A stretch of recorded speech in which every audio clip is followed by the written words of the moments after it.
Liwalo na liwe kama mbaya kwani iko nini bwana Mr. Mpoki?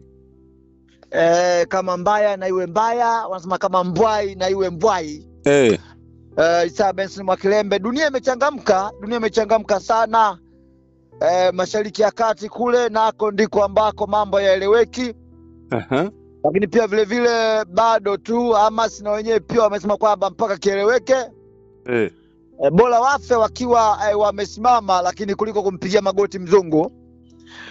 Hiyo ni Mashariki ya Kati Mwakilembe. Lakini ukienda upande wa Korea Kaskazini, Kim Jong Un aka mzee wa kutetemesha, kiongozi aliyeingia madarakani mwaka 2011 akiwa na umri wa miaka 27, alipata nafasi ya kuwapongeza baadhi ya wanajeshi wake wachache walioweza kurejea ndani ya Korea wakatokea huko Urusi katika mkoa wa Kursk, kwa sababu kwa asilimia kubwa ama kwa asilimia zote mkoa wa Kursk ambao ulishikiliwa kwa karibia mwaka mzima na vikosi vya Zelensky ulipata basi kukombolewa. Kwa hiyo Kim Jong Un alipata nafasi ya kuwapongeza wanajeshi wake katika mazingira kama hayo, lakini ni sawa ya kwamba pia wengi wamekufa, japo jamangu mmoja anasema hizi ni propaganda kwamba hawajafa wengi. Vita Mwakilembe, sifa kubwa ya vita ina tabia ya kuondoka na watu na sio vinginevyo. Kwa hiyo lakini pia vile vile kwa wapenzi wote na wazalendo wote basi tupate kuwapongeza wale ambao tupate kuipongeza Korea Kaskazini kwa hatua iliyochukua kwenda kumsupport basi jasusi na mzalendo Vladimir Putin. Mwalimu, wakati huo kukupa tu kwa uchache tu kwamba mkutano ule uliotoka ufanyike kule Budapest, Hungary, umeahirishwa kwa kishindo, umeshindikana kwa sababu Trump amezungumza kwamba hawezi kukaa kwenye vikao ambavyo havina maana. Hawezi kukaa vikao vya kipumbavu. Yaani Trump anaona kwamba vikao cha Budapest ni vikao cha kipumbavu, wakati Vladimir Putin anapenda vikao. Yaani Putin mwenyewe hawaamini wa Marekani. Kama Trump hamuamini Putin hawaamini wa Marekani kabisa. Kwa hiyo kikao kimeshindikana. Ni masikitiko makubwa kwamba kikao kimeshindikana. Lakini Mwakilembe, fahamu kwamba vikwazo vipya vya Umoja wa Ulaya na Marekani dhidi ya Urusi vinaweza kuathiri kwa asilimia kubwa uchumi wa dunia. Kwa tunakoelekea huenda mambo kama magumu zaidi. Kumbuka msambazaji mkubwa wa mafuta ulimwenguni si mwingine ni Urusi. Sio msambazaji, ni msambazaji wa mafuta safi. Wewe mwalimu? Ndio. Nini tena huko? Maana nasikia mpendwa mteja. Wewe endelea bwana. Nasema hivi. Vikwazo vya Marekani dhidi ya Urusi. Ndio. Vinaiathiri Urusi na dunia nzima. Kwa sababu Urusi ndio msambazaji wa mafuta safi. Sio kwamba msambazaji wa mafuta duniani, ni msambazaji wa mafuta safi duniani. Trump kwa ujinga wake, kwa kutaka Putin ampigie magoti, amewekea vikwazo Urusi. Kwa siku zijazo kutoka sasa hivi ninavyozungumza, tegemea bei ya mafuta kupanda ulimwenguni, tegemea bei ya bidhaa kupanda ulimwenguni, tegemea maisha kwa mtu mmoja mmoja kupanda ulimwenguni. Lengo langu nini Mwakilembe? Venezuela, sababu vita sasa hivi ni vita dhidi ya rasilimali. Damu zinamwagika, rasilimali wanataka ziwe chini yao wao wenyewe. Venezuela Mwakilembe, ambako ni nchi pia kubwa yenye rasilimali nyingi, lakini kubwa kuliko ni mafuta mengi duniani. Nadhani inaongoza sasa hivi Venezuela kwa kuwa na hazina, sio kwa uchimbaji. Nchi yenye hazina kubwa mafuta duniani, yenye hazina kubwa ni Venezuela. Inaongoza duniani kwa sasa. Sawa? Lakini kwa nchi inaongoza kwa uzalishaji wa mafuta safi ni Urusi, na uuzaji ni Urusi. Sawa?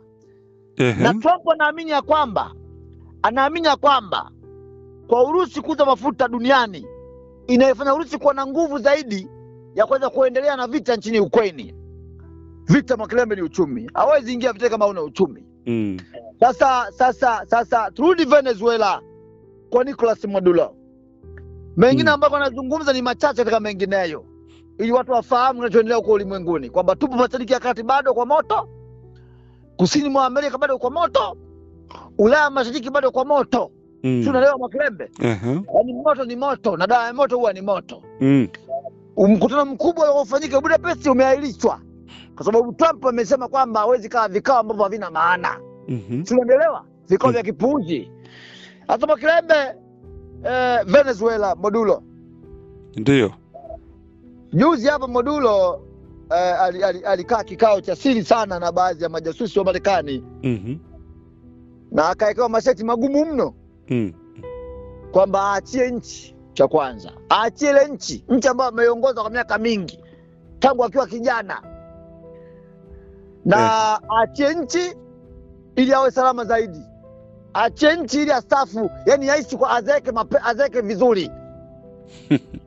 Na kingine vile vile akabidhi nchi kwa wapinzani. Akabidhi nchi kwa wapinzani ili azeke vizuri. Na kingine vile vile rasilimali zote ndani ya Venezuela ziwe chini ya makampuni ya Marekani kama anataka kuzeeka vizuri.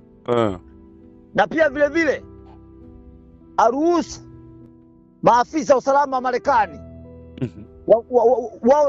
wao ndo wamiliki wakubwa wa hazina kubwa, iwe ni ya madini au ya mafuta na Venezuela. Na pia vile vile aachane kusaini mikataba na Urusi.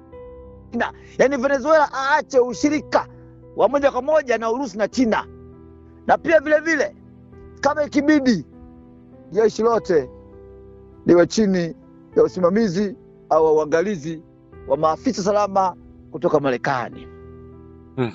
Nicolas Maduro, huyu mzee wa Papua, alikubali kwamba lakini ngoja bunge liamue, nchi hii sio ya kwangu mimi peke yangu. Liko bunge, nchi hii inaendesha katiba. Ili pia vile mpaka niongee na washirika wangu ikiwemo Urusi na China. Sasa Venezuela nadhani baada ya kutafakari kwa kina akaona hapana, bora nife kama Muammar Gaddafi. Bora nife kama ilivyotokea kwa Saddam Hussein. Bora nisimame kidete kama ilivyo kwa Ayatollah Khamenei. Bora niwe mgumu kama Hamasi. Bora vita vipigwe ndani ya Venezuela. Lakini sio kukubali kuikabidhi nchi ama kuuza nchi kwa maharamia. Kuuza nchi kwa wahuni. Kwa Mwakilembe, Maduro amesema yeye kama yeye ana makombola 5,000. Maduro kama Maduro ana makombola 5,000. Na kumbuka pia vile vile silaha nyingi pia makombola karibia 3,000 yametoka Irani, yako ndani ya Venezuela vinavyozungumza. Na Vladimir Putin amesema kwamba asiogope chochote. Bora vita vipigwe, lakini sio kabisa rasilimali kwa Marekani, kwa wahuni. Na pia vile vile Mwakilembe, Maduro huyo nchi nzima sasa hivi ni kwata. Nchi nzima ni kwata. Vumbi linatimuka na Venezuela kwamba nchi iwe tayari kwa ajili ya vita. Na pia vile vile wasaliti wote wanasakwa. Wasaliti wote ambao wanaisaidia Venezuela wanasakwa. Na mtu yote ambaye amekuwa akitumika na Marekani dhidi ya kuadaa ama kuharibu siasa za Venezuela wanakamatwa. Kwa Mwakilembe, nchi imenyoka vibaya mno. Kumbuka Mwakilembe, hatua za mwanzo ilianza kama vile madawa ya kulevya. Ndio. Kwamba Trump anasema kwamba Venezuela inafadhili magenge yanayojihusisha na usambazaji na uuzaji na matumizi ya madawa ya kulevya. Na juzi hapa Trump amesema kwamba rais wa Colombia ni mlaunga. Umesikia hiyo? Nimeisikia. Nani yule bwana Pedro Sanchez? Mwakilembe, umesikia kweli hiyo wewe? Nimeisikia, na rais mwenyewe Pedro Sanchez amejibu pia. Amesemaje Pedro? Amesema inabidi Trump akamatwe, apelekwe mahakamani, akashtakiwe kwenye mahakama za Marekani. Sasa sijui kama hilo linawezekana. Ngoja Mwakilembe, ngoja. Nani amesema hivyo? Pedro Sanchez, huyo rais wa Colombia.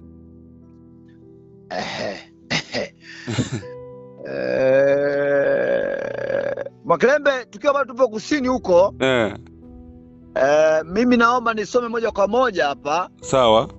kwa kile ambacho kinaendelea, kwa sababu Colombia ni rafiki wa karibu sana wa Marekani. Lakini nadhani safari Marekani kaamua kuwavalia njuga. Na hii ni hofu ya kutawaliwa na Uchina. Na hii ni moja ya dalili kwamba Trump amedhibitiwa, yani amechelewa. Anakumbuka shuka wakati kumekucha.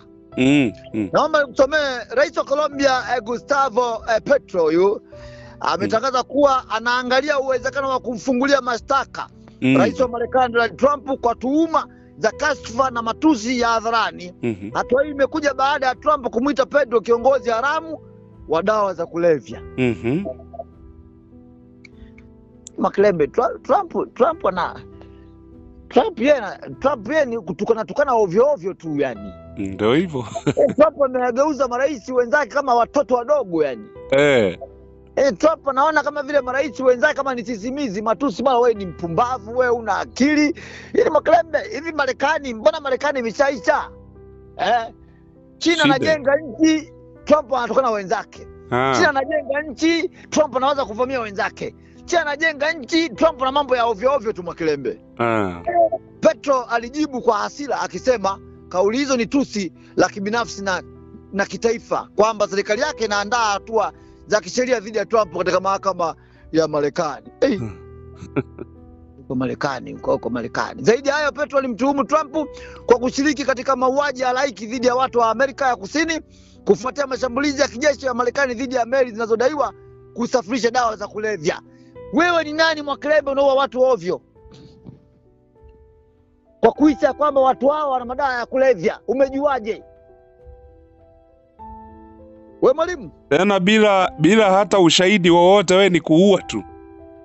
Unaua watu ovyo kwamba eti watu ni wauza madawa kule. Wewe ni nani? Mahakama ziko wapi Makilembe? Mahakama ya ICC iko wapi kuchunguza? Trump ni watu wa kutosha Amerika ya Kusini. Wewe ni nani Makilembe?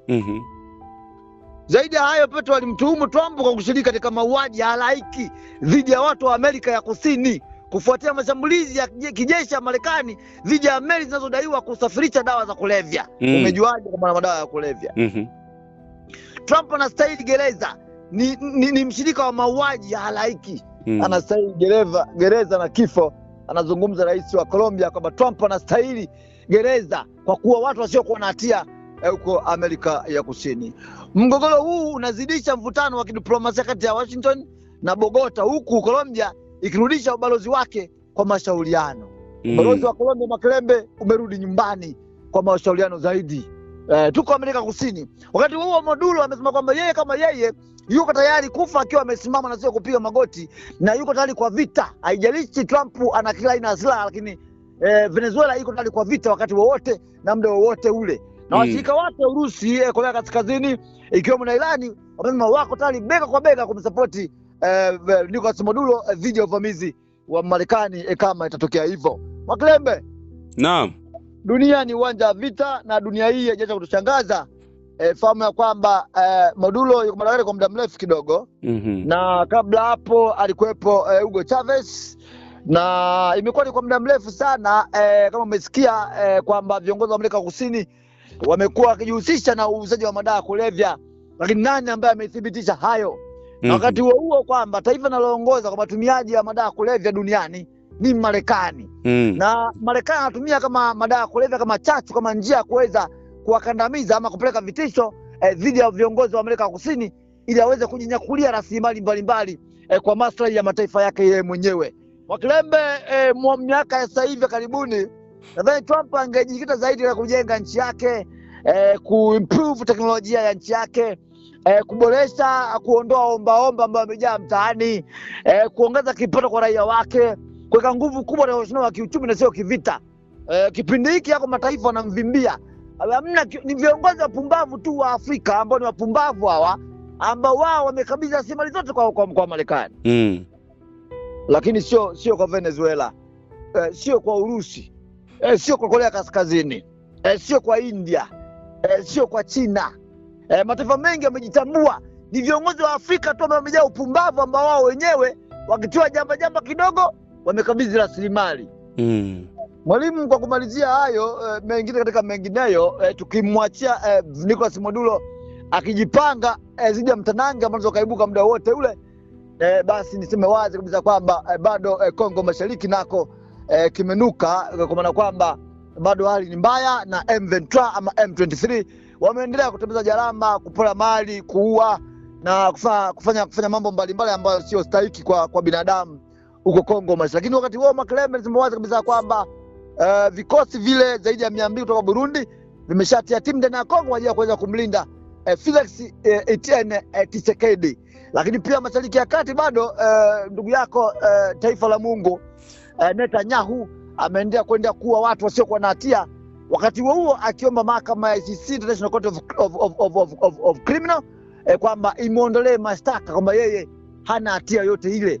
Wakati huo pia amekataa kurejesha maeneo yale ya milima ya Golani, milima ya Golani safi ya upande wa Syria huku yenye ukubwa wa kilomita 1800 za mraba, amegoma kuiachia hivyo. Lakini pia vile vile amegoma kufungua mpaka kati yake yeye na Misri, kuna kwamba bado mpaka utaendelea kufungwa mpaka pale hatua zaidi zitakapochukuliwa. Makelebe yangu mimi ni hayo, ya Mungu ni mengi, ya kuku ni manyoya, ya Urusi na Ukraine basi ni makombora na mabomu. Mimi nikushukuru Makelebe. Asante sana.